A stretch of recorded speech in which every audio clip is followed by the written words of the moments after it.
नमस्कार विद्यार्थी मित्रांनो, मी डॉक्टर गीता अविनाश राशीनकर, सरस्वती मंदिर night college of commerce and arts Pune 2. आज आपला जो विषय आहे तो FY BCom business mathematics and statistic. यामध्ये आपण आज शिकणार आहोत ते शेअर्स अँड डिव्हिडंड यामध्ये व्याख्यान घेणार आहोत. आता शेअर्स डिव्हिडंड याच्यामध्ये कोणकोणती माहिती पाहिजे आहे, नेमकी गणित काय आहे, त्याची सगळी माहिती आपण आजच्या व्याख्यानामध्ये घेणार आहोत. आता यापूर्वी देखील आपण काही व्याख्यानं घेतलेली आहेत. ही जी व्याख्यानं झालेली आहेत त्या व्याख्यानामधनं आपण काय काय घेतलेलं आहे हे पण पाहूया. In the previous session, we have studied simple interest, compound interest, definitions and examples and solutions. म्हणजे या सगळ्याच्या माध्यमातून आपण सिम्पल इंटरेस्ट आणि कंपाऊंड इंटरेस्ट याचा अभ्यास, त्याच्या व्याख्या आणि त्याची गणित उदाहरणं सोडवलेली आहेत आणि व्हॉट्सअपवर देखील ती लिंक दिलेली आहे. आजच्या व्याख्यानामध्ये आपण काय बघणार आहोत, आजच्या व्याख्यानाचा नेमके ऑब्जेक्ट्स काय आहेत, उद्देश काय आहे. तर आजच्या व्याख्यानामध्ये आपण शेअर्स अँड डिव्हिडंड, त्याची डेफिनेशन्स आणि त्याच्यावरची एक्झाम्पल्स पाहणार आहोत. मुळामध्ये शेअर्स अँड डिव्हिडंड म्हणजे नेमकं काय. आता आपल्या महाविद्यालयामध्ये इंग्लिश मराठी माध्यमाचे दोन्हीचेही विद्यार्थी आहात. आता मी जी PPT बनवलेली आहे ती इंग्लिशमध्ये आहे, त्याचं एक्सप्लेनेशन पण आहे, पण मराठीमधनं पण मी तुम्हाला सांगणार आहे. कारण का कुठल्याही प्रकारचा व्यवसाय असू दे, तो लहान असेल तर ज्या व्यक्तीला व्यवसाय करायचा असेल तर ती व्यक्ती काय करते, स्वतः भांडवल घालते, किंवा तोच जर व्यवसाय किंवा 1-2 व्यक्तींनी जर भांडवल त्याला मदत केली असेल आर्थिक, तर ती भागीदारीमध्ये म्हणजे पार्टनरशिपमध्ये जाते. परंतु तोच जर व्यवसाय मोठ्या प्रमाणामध्ये करायचा असेल आणि तर मोठ्या प्रमाणामध्ये व्यवसाय करायचा असेल तर मोठ्या प्रमाणात भांडवलाची गरज लागते. मग हे मोठ्या प्रमाणामध्ये जे भांडवल आहे हे 1 किंवा 2 व्यक्ती पुरवू शकत नाही. मग हे जे भांडवल असतं हे भांडवल पुरवण्यासाठी प्रामुख्याने कंपनीला, व्यवसायाला वर्तमानपत्रामधनं जाहिरात द्यावी लागते, माहितीपत्रक प्रसिद्ध करावं लागतं, कंपनीची माहिती द्यावी लागते आणि कंपनीची माहिती दिल्यानंतर कंपनीची माहितीपत्रकातील माहिती वाचून ज्या व्यक्तींना त्यामध्ये गुंतवणूक करू इच्छितात त्या गुंतवणूक करू इच्छिणाऱ्या व्यक्ती यामध्ये भाग कंपनीचे खरेदी करतात आणि भागांचे खरेदी केल्यामुळं ते भाग भांडवल कंपन्यांना मिळतं. आता प्रामुख्याने कंपनीला जे काही भांडवल आवश्यक असतं ते भांडवल किती आहे याचा अंदाज केला जातो आणि त्या घटनापत्रकामध्ये त्याची नोंद केली जाते. त्याला ॲथोराइज कॅपिटल असं म्हणलं जातं, म्हणजे अधिकृत भांडवल.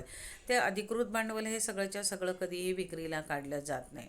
नेमकं भांडवल कंपनीला जे आवश्यक आहे ते भाग विक्री करून उभं करायचं की कर्जरोख्यांची विक्री करून उभं करायचं, हाही मुद्दा महत्त्वाचा असतो. जर भागांची विक्री करून भांडवल जमा केलेलं असेल तर त्याला शेअर कॅपिटल म्हणजे भाग भांडवल म्हणतात. जर डिव्हेंचर म्हणजे कर्जरोखे विक्री करून भांडवल उभं केलं असेल तर त्याला कर्जाऊ भांडवल असं म्हणतात की डिव्हेंचर कॅपिटल असं म्हटलं जातं. म्हणजेच भांडवल कशा पद्धतीने उभं करायचं हाही महत्त्वाचा भाग आहे. आता आपण हे जसं मी तुम्हाला सांगितलं तसं we know that a person or small group of person can start a business up to medium size. म्हणजे छोटा व्यवसाय, मध्यम व्यवसाय सुरू करायचा असेल तर when a big industry is to be launched, several person come together to raise require fund or capital. किंवा अनेक व्यक्ती एकत्र येऊन मोठ्या प्रमाणात व्यवसाय करण्यासाठी भांडवल जमा करण्याचा प्रयत्न करतात. These are called promoters of company. The capital is divided into small parts called shares. The people who purchase share are called shares holder company, and in a way they are owner of the company. The company is managed by a body of a person known as a board of directors of a company. आता या ठिकाणी मी तुम्हाला जे मराठीमधनं सांगितलेलं आहे त्यानुसार या ठिकाणी आपण शेअर कॅपिटल कशा पद्धतीने आणि कोण व्यवसाय चालू करतो हे या ठिकाणी आपण माहिती करून घेतलं. आता पहिला भाग आहे इथं शेअर कॅपिटल. शेअर कॅपिटल म्हणजे भागांची विक्री करून जे भांडवल उभं केलं जातं त्याला शेअर कॅपिटल असं म्हणलं जातं. म्हणजे जे भांडवल आहे त्याचे छोट्या छोट्या भागांमध्ये वाटणी केली जाते, तर त्याला भाग असं म्हटलं जातं. म्हणून इथं the total capital of the company is divided into a number of small unit of equal value called shares. कंपनीच्या भांडवलाची लहान लहान भागात जी विभागणी केलेली असते त्याला शेअर्स असं म्हणले जातं. The capital of rupees 1 lakh may be divided into 1000 share of rupees 100 each. The right of the holder of each class of share are given by the Company Act and also by the article and association of the company. म्हणजे कंपनीचे महत्त्वाचे जे दस्तऐवज असतात की नियमावली आहे, माहितीपत्रक आहे, घटनापत्रक आहे, यामध्ये नियम दिलेल्यानुसार कंपनीला आपल्या भांडवलाची विक्री ही करावी लागते. काइंड्स ऑफ शेअर म्हणजे भागांचे प्रकार. या ठिकाणी प्रेफरन्स शेअर आहे. प्रेफरन्स शेअर म्हणजे नेमकं काय? The holder of the share enjoy a preferential rights as regard the company payment of the dividend and the repayment of capital in the event of winding up. म्हणजेच इतर कोणत्याही प्रकारच्या भागाच्या आधी लाभांश मिळवण्याचा किंवा रिपेमेंट मिळवण्याचा हक्क प्राप्त होतो त्या भागांना प्रेफरन्स शेअर म्हणजेच अग्रहक्क भाग असं म्हणलं जातं. म्हणजे वाइंडिंग अप म्हणजे काय? कंपनीचं समाप्तीकरण. कंपनीच्या समाप्तीकरणाच्या वेळेला देखील कंपनीच्या जे काही मालमत्ता विकून जी रक्कम द्यायची असते तेव्हा त्यांना त्याच्यामध्ये सगळ्यात प्रथम हक्क हा प्रेफरन्स शेअर होल्डरचाही असतो. The rate of the profit of dividend is fix but it is paid before the profit is distributed on equity share. सामान्य भागधारकांच्या आधी या प्रेफरन्स शेअर होल्डरला भागांवरती लाभांश मिळवण्याचा हक्क असतो. आता ह्याच्यामध्ये cumulative preference share means the holder of the share are entitled to a fixed dividend each year, but the amount of the dividend not paid in any year stand as arrears and is payable out of the profit of subsequent years. म्हणजे cumulative म्हणजे काय? संचयी. ज्या कंपनीचं कसं असतं की कंपनीला दरवर्षी नफा होत असतो, मिळत असतो. समजा एखाद्या वर्षी कंपनीला नफा नाही झाला आणि त्या वर्षी डिव्हिडंड वाटता नाही आला, तर मग डिव्हिडंड त्या वर्षी प्रेफरन्स शेअर होल्डर म्हणजे अग्रहक्क भागधारकांना मिळणार आहे का? तर मिळणार नाही. अशा वेळेला त्या वर्षीचा लाभांश हा साठवून ठेवला जातो म्हणजे संचयी. आणि जेव्हा कधी कंपनीला पुन्हा नफा होईल तेव्हा मागच्या सर्व वर्षाचा लाभांश दिला जाऊन चालू वर्षाचा लाभांश दिला जातो. असे जे काही असतात त्याला क्युम्युलेटिव्ह प्रेफरन्स शेअर असं म्हणलं जातं. आता नॉन क्युम्युलेटिव्ह म्हणजे असंचयी. म्हणजेच या ठिकाणी कंपनीला समजा एखाद्या वर्षी नफा नाही झाला आणि तो झालेला नाही तर लाभांशही मिळणार नाही. म्हणजे non cumulative preference share is the holder of the share have a preferential right to get have for a fix rate of dividend out of the profit before the same or disbursement other classes of share, but such dividend is payable only out of the profit of each particular year. Thus each year it lapses and cannot be claimed out of the future profit. म्हणजे या non cumulative preference share म्हणजे असंचयी अग्रहक्क भागधारकांना ज्या वर्षी लाभांश मिळत नाही त्या वर्षीचा लाभांश हा पुन्हा मागण्याचा हक्क नसतो. तो साठवला जात नाही, तो पुन्हा त्यांना मिळवता येत नाही. त्यांना भविष्यकाळातही तो लाभांश मिळवण्याचा हक्क नसतो.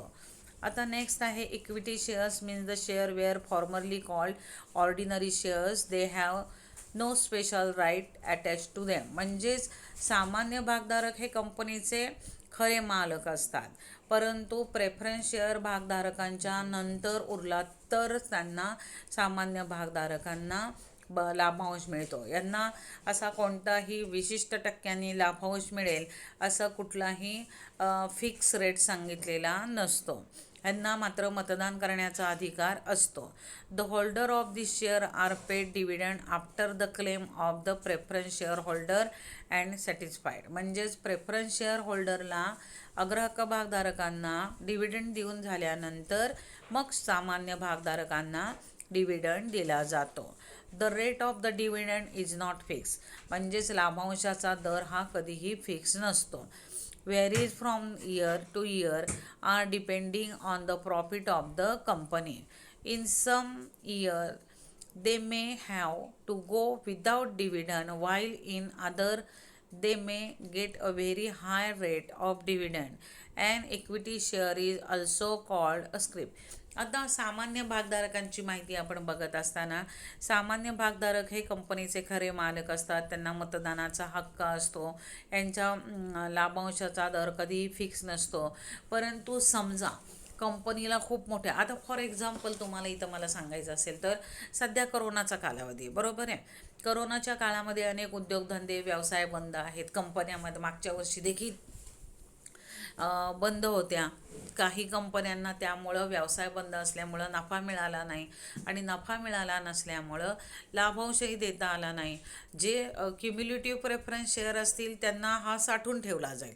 नॉन क्युम्युलेटिव्हवाल्यांना नाही साठवून ठेवला जाणार. तर सामान्य भागधारकांना कुठलाही डिव्हिडंडचा रेटच ठरलेला नसल्यामुळं त्यांना ती रक्कमच मिळणार नाही.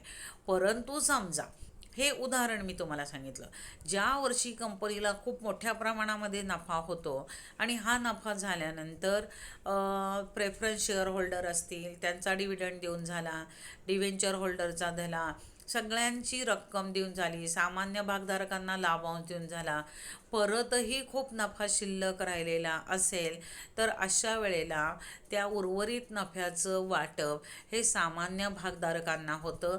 म्हणजेच या ठिकाणी सामान्य भागधारकांना या ठिकाणी नफा मिळवण्याचा, दुसऱ्यांदा नफा डिव्हिडंड मिळवण्याचा राईट्स या ठिकाणी आपल्याला मिळताना दिसतो. एव्हरी शेअर्स आता सामान्य भागधारक जे असतात, पुढं जाऊया. डिव्हिडंड म्हणजे काय? लाभांश. लाभांश म्हणजे नेमकं काय? इथं बघा, dividend is a payment made by a company to its share holder in the form of cash called cash dividend or stocks called stock dividend. म्हणजेच कंपनीला जो नफा होतो, सर्व खर्च वजा जातं, जी रक्कम शिल्लक राहते तो कंपनीचा नफा असतो. या नफ्यामधनं डिव्हिडंड वाटला जात असतो. संचालक मंडळ त्यानुसार योग्य तो किती % डिव्हिडंड द्यायचा हा रेट ठरवते आणि ती जी रक्कम दिली जाते त्याला लाभांश म्हणजेच डिव्हिडंड असं म्हटलं जातं. Share capital did not the amount of capital raise by the company on issue of share is called through the issue of shares and remain with the company till the liquidation of the company. Share capital is own capital of the company. म्हणजे या ठिकाणी dividend नंतर आपण share capital बघितले की भागांची विक्री करून जे भांडवल जमा केलं जातं त्याला भाग भांडवल म्हटलं जातं आणि हे भाग भांडवल शेअर होल्डरनी पुरवलेलं असतं, म्हणजे भागधारकांनी पुरवलेलं असतं. आणि जोपर्यंत कंपनी अस्तित्वात आहे तोपर्यंत हे भांडवल परत केलं जात नाही, कारण कंपनीचं ते स्वतःचं भांडवल असतं. आणि त्याच्यानंतर share capital is own capital of the company, कंपनीचं स्वतःचं भाग भांडवल असतं. आता आपण बघणार आहोत डिफर्ड शेअर. म्हणजेच या ठिकाणी संस्थापकांचे भाग किंवा प्रवर्तकांचे भाग असं म्हणलं जातं. जे कंपनीची स्थापना करणारे प्रवर्तक असतात, संस्थापक असतात, त्यांनी ते भाग धारण केलेले असतात. ओके. द वर्ड आता बोनस शेअर म्हणजे नेमकं काय? आता बोनस हा शब्द तुम्ही बऱ्याच वेळेला ऐकला पण असेल की बोनस हा दिवाळी, दसरा किंवा असं विशिष्ट ह्याच्या वेळेला मिळतो आणि बोनस मिळाला का असं आपण बरेच जण विचारत पण असतात. कंपन्यांमधनं अशा आपल्या दिवाळी सण किंवा अमुक असेल त्यावेळेला ती रक्कम दिली जाते, पगाराव्यतिरिक्त तिची रक्कम असते. आता bonus, the word bonus means a gift given free of charge. हा एक प्रकारचं गिफ्ट असतं, बरोबर आहे. Bonus share issue by the company free of charge as a bonus to the share holder. म्हणजेच भागधारकांना बोनस शेअर हे गिफ्ट म्हणून दिले जात असतात, त्याचा कुठलाही मोबदला घेतला जात नाही. Share holder they are issue to the existing share holder in proportion to their existing share holder. It is kind of gift to the share holder of form of a company. It is a bonus in the form of share instead of cash. म्हणजेच या ठिकाणी जे अस्तित्वात असलेले भागधारक आहेत, कर्मचारी आहेत, त्यांनी जे भाग धारण केलेले असतील त्या भागांच्या प्रपोर्शनमध्ये त्यांना बोनस शेअर दिले जातात. फॉर एक्झाम्पल, आता प्रत्येकाला एक बोनस शेअर द्यावा असं म्हटलं तर ज्यांचे शेअर 5 असतील, 2 असेल, 1 असेल त्याला पण 1, आणि ज्यांचे 100, 200, 400 असतील त्याला पण 1. परंतु या ठिकाणी त्यांनी कंपनी अशा वेळेला ठरवते की सुरुवातीला ज्या व्यक्तींचे भाग आहेत, समजा 10ला 1, 50ला 1, 100ला 1 असा त्यांनी रेशो ठरवलेला असतो. जो रेशो ठरलेला असेल त्या रेशोप्रमाणे बोनसचं या ठिकाणी बोनस भाग दिले जात असतात. त्याच्यानंतर the market value of company share refer to the price that is quoted in the recognized stock exchange that deal with the share of a company as per the regulation governing security. आता बघा, share बघतोय आपण. Share मार्केटही तितकंच महत्त्वाचं आहे. Share market म्हणजे काय? ज्या ठिकाणी कंपनीच्या भागांची खरेदी विक्री केली जाते त्याला शेअर मार्केट म्हणतो आपण. आणि कंपन्यांना या ठिकाणी भागांची नोंदणी करावी लागते. त्याला विशिष्ट क्रायटेरिया असतो की किती टक्के त्यांचं भांडवल असलं पाहिजे तर त्या कंपन्या या भागबाजारामध्ये नोंदणी करू शकतात. आणि या भागबाजारावर सेबीचं नियंत्रण असतं. Security exchange board of India तिच्या नियमानुसारच या ठिकाणी कार्य करावं लागतं. अर्थात the purchase or sale rate of determine by the number of factor such profitability of the company. म्हणजे प्रॉफिटेबिलिटी म्हणजे काय? लाभदायकता. म्हणजे लाभप्रदता, रोखता हे जे घटक आहेत ते अत्यंत महत्त्वाचे असतात आणि त्यानुसारच भागांची विक्री केली जाते. आता भागांची विक्री ॲट पार. If the market value of a share is the same and it is nominal value of the share is called at पार. At premium of above par, the sale of company that is doing well or expected to do well is sold in the market at the price higher than its nominal value. In such a situation, we say the share is at premium or above par. आता मी तीनही हे सांगते तुम्हाला: at par, at premium, at discount. Okay, आता आपण at discount बरोबर आहे. The share of a company that is doing poorly or may be poorly is the future is sold in the market at the price lower than its nominal value. In such situation we say the share at a discount or below par. For the example, if the share of his value ₹50 and it is selling ₹36, it is said to be selling at a discount. आता भागांची विक्री कशी होते की at पर, मूळ किमतीला, दर्शनी किमतीला, दर्शनी प्रीमियमने आणि डिस्काउंटने कंपनीने जे भाग विक्रीला काढलेले असतात त्या भागाच्या दर्शनी भागावरती भागाची किंमत नोंदवलेली असते. ती ₹10, ₹100, ₹1000 या पटीमध्ये असते. म्हणजेच त्यावर नोंदवलेल्या किमतीला जर भाग विकला गेला असेल तर तो दर्शनी किमतीला विकला गेलेला आहे. जर फेस व्हॅल्यूपेक्षा जर त्याची किंमत समजा फॉर एक्झाम्पल ₹100चा भाग आहे, तो ₹100चा भाग ₹110ने विकला गेला असेल तर ॲट प्रीमियम. कारण का? त्या ठिकाणी जास्त किंमत आकारली आहे. जास्त किंमत केव्हा आकारली जाते? जेव्हा कंपनीला मोठ्या प्रमाणामध्ये नफा होत असतो, जिचं गुडविल, नावलौकिक चांगलं असतं आणि तिच्या भागांना मार्केटमध्ये जास्त किंमत असते. अशा कंपन्या आपल्या गुडविल, नावलौकिकाचा फायदा घेऊन आपल्या भागांची किंमत वाढवत असतात आणि ती वाढीव किंमत म्हणजेच ॲट प्रीमियम असतं आणि त्यामुळं त्या भागांची विक्री तशी होते. आता ॲट डिस्काउंट म्हणजे सूट देऊन भागांची विक्री. ज्या कंपनीचं गुडविल किंवा नावलौकिक इतकं नसेल किंवा बाजारामध्ये मंदी असेल, भागांची विक्री होत नसेल, अशा वेळेला कंपनीला तर भांडवल हवं आहे आणि भांडवल तर विकायचं आहे. अशा वेळेला लोकांनी गुंतवणूक करावी, भाग खरेदी करावेत. यासाठी दर्शनी मूल्यापेक्षा कमी किमतीला भागांची विक्री होते, तेव्हा त्याला सूट देऊन भागांची विक्री म्हणजेच या ठिकाणी डिस्काउंटने विक्री असं म्हटलं जातं. आता म्युच्युअल फंड म्हणजे काय? परस्पर निधी. आता परस्पर निधी सर्वसामान्य व्यक्तींना कंपन्यांच्या भागांमध्ये ते गुंतवणूक करण्याची संधी मिळावी आणि त्याचा योग्य लाभ मिळावा, मोबदला मिळावा, यासाठी म्युच्युअल फंड ही कन्सेप्ट आहे. A mutual fund is a financial intermediary that pools the saving of investor for the collective investment in a diversified portfolio of securities. A fund is mutual as all its return minus its expenses are shared by the fund investor. आता याच्यावरही सेबीचं नियंत्रण असतं. SEBI regulation 1996. A mutual fund as a fund establish in the form of trust to raise money through the sale of unit to the public for investing in the security including money market instrument. म्हणजेच हे मनी market म्हणजेच काय? नाणे बाजाराचं एक साधन आहे. आता आपल्याला काही गणितं बघायची आहेत यावरची. ही जी गणितं आहेत ती प्रामुख्याने आपण अभ्यासणार आहोत. तुमच्यासमोर ती गणित आहेत आणि मी वहीमध्ये केलेली आहे, ती सोडवलेली आहेत आणि तीच मी तुम्हाला या ठिकाणी सांगणार आहे. एक्सप्लेन करून सांगते. माझ्याकडं ही वहीमध्ये तेच गणित आहे. मी फक्त रेफर करण्यासाठी ते घेतले. याचीच फोटो तुम्हाला या ठिकाणी PPTमध्ये दिलेला आहे.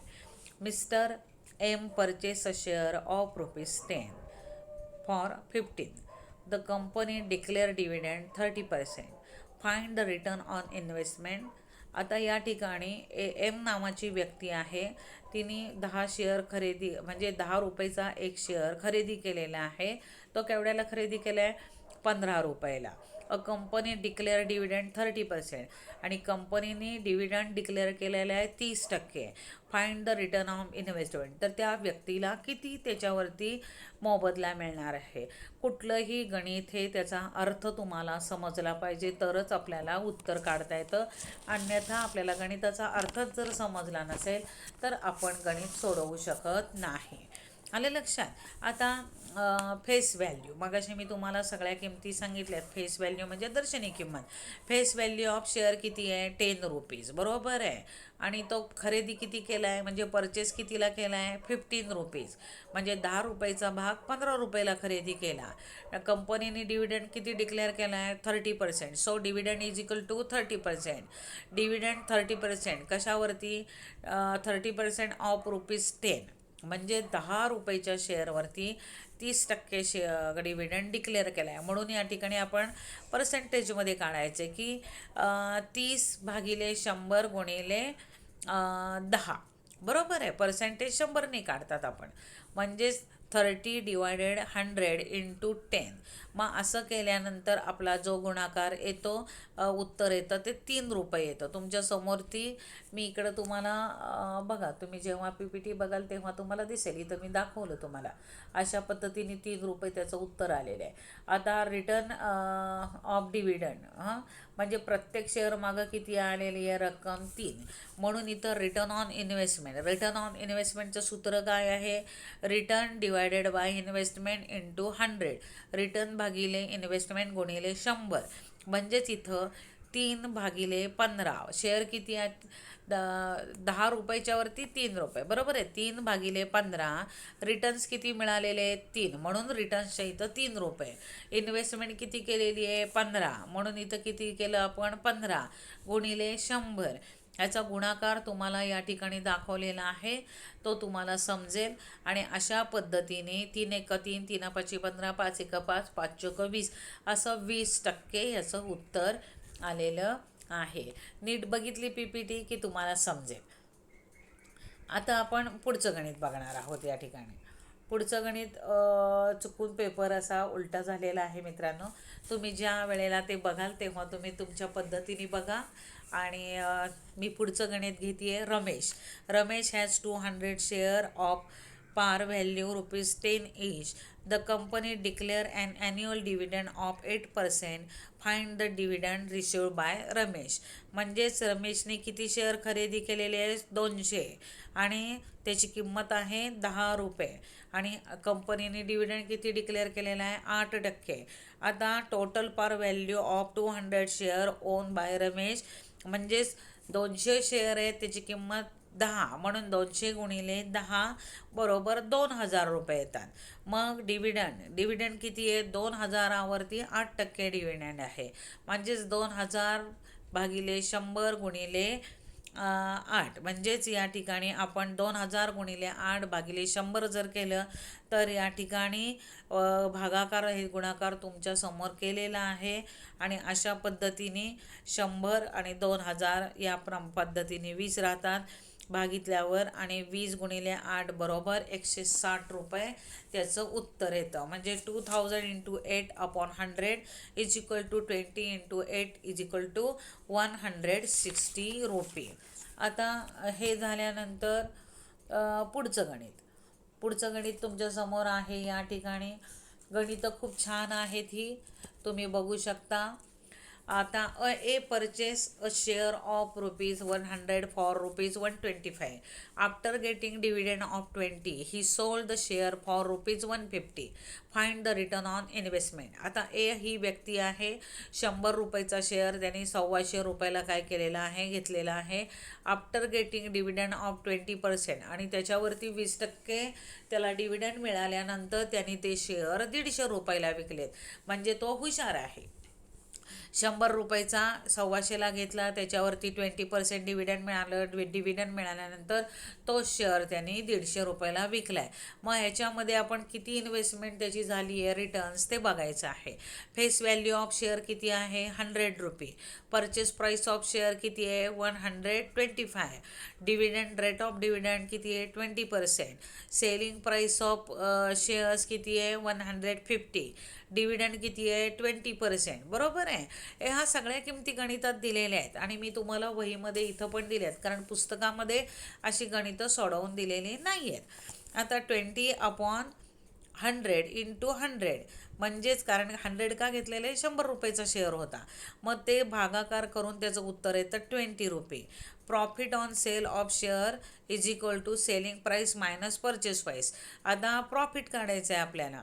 150 त्यांनी कितीला विकलं होतं 20% डिस्काउंट मिळाल्यानंतर 150 आणि त्यांनी खरेदी किती केलं होतं ₹125.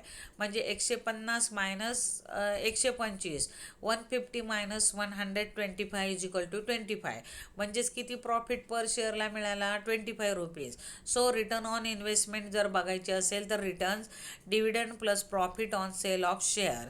इथं डिव्हिडंड किती मिळाला होता 20 आणि इथं प्रत्येकाच्या मागं किती मिळाली किंमत profit 25. So price 20 plus 25 is equal to 45. आता return on investment is equal to return upon investment into 100. 45 × 100 upon 125. सो इथं आपण गणित करायचं आहे. पूर्णपणे गणित केलेलं आहे तुमच्यासमोर. 9 5 45 9 म्हणजे 5 9 45 आणि 25 5 100. 5ने भागले उरलेले इकडं 25 1 25 25 चक 100 म्हणजे 9 गुणिले 4 बरोबर 36. 9 × 4 is equal to 36%. Answer is 36%. लक्षात घ्या. या ठिकाणी तुमच्या समोर संपूर्ण गणित सोडवलेलं आहे तुम्हाला ते येईल. आता आपण नेक्स्ट गणित बघूया. या ठिकाणी आणखीन एक गणित आहे. A company has issues 50,000 share with face value of ₹100 इच.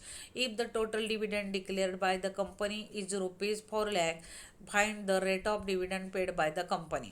आता ह्याच्यामध्ये एक कंपनी हॅज इश्यू 50,000चे share face value ₹100. Total dividend declare by the company ₹4 lakh. इतर रेट ऑफ डिव्हिडंड दिलेला नाही आहे. टोटल डिव्हिडंडची रक्कम दिलेली आहे. तर आपल्याला रेट ऑफ डिव्हिडंड काढायचा आहे. So number of shares 50,000. Total dividend paid 4 lakh. Dividend paid per share 4 lakh. म्हणजेच 50,000च्या ह्याच्यावरती त्यांनी पर शेअर मागं जर दिलं असेल तर आपण 4 लाख भागिले 50,000 केले तर उत्तर येतं 8. बरोबर आहे. कारण का 4 लाख भागिले 50,000, 4 lakh divided by 50,000 is equal to 8. Par value of share किती आहे? 100. म्हणजेच या ठिकाणी 100 रुपीजचा शेअर आहे. रेट ऑफ डिव्हिडंड किती आहे त्याच्यावरती? 8%. कारण आपल्याला बाकी सगळं रक्कम दिली होती, परंतु याच्यामध्ये आपल्याला काढायचा होता रेट ऑफ डिव्हिडंड. तो आलेला आहे 8%. अशा प्रकारे आपण आजच्या या व्याख्यानामध्ये काय काय बघितलेलं आहे? या ठिकाणी आपण शेअर कॅपिटल बघितलं, त्याचबरोबर म्युच्युअल फंड बघितलेला आहे आणि त्यानुसार आपण कंपनी कशा पद्धतीने भागांची विक्री करते, at par, at discount, at premium, dividend म्हणजे काय, म्युच्युअल फंड म्हणजे काय, शेअर कॅपिटल म्हणजे काय, या सगळ्या व्याख्या कन्सेप्ट तुम्हाला PPTच्या माध्यमातून मी इंग्लिशमधनं दाखवल्यात, तशाच त्या मराठीमधनं एक्सप्लेन पण केलेल्या आहेत आणि त्याच्यावरची ही महत्त्वाची सगळ्या प्रकारातले एक एक गणित मी इथं तुम्हाला दाखवलेलं आहे. तुम्ही याचा अभ्यास करा आणि या सगळ्या कन्सेप्ट तुम्हाला परीक्षेमध्ये MCQला उपयोगी पडणारे आहेत आणि आपण अशा पद्धतीने हा भाग पूर्ण केलेला आहे. पुढच्या भागामध्ये आपण पाहूया पुढचा. आज तर शेअर डिव्हिडंड बघितला आहे. पुढच्या ह्याच्यामध्ये आपण स्टॅटिस्टिकमध्ये जाणार आहोत. पॉप्युलेशन अँड सॅम्पल हा भाग बघणार आहोत. तो पण खूप छान आणि सोपा भाग आहे आणि तोपर्यंत मी आपला निरोप घेते. मी इथं थांबते आणि पुन्हा आपण भेटूया पॉप्युलेशन अँड सॅम्पलमध्ये. धन्यवाद.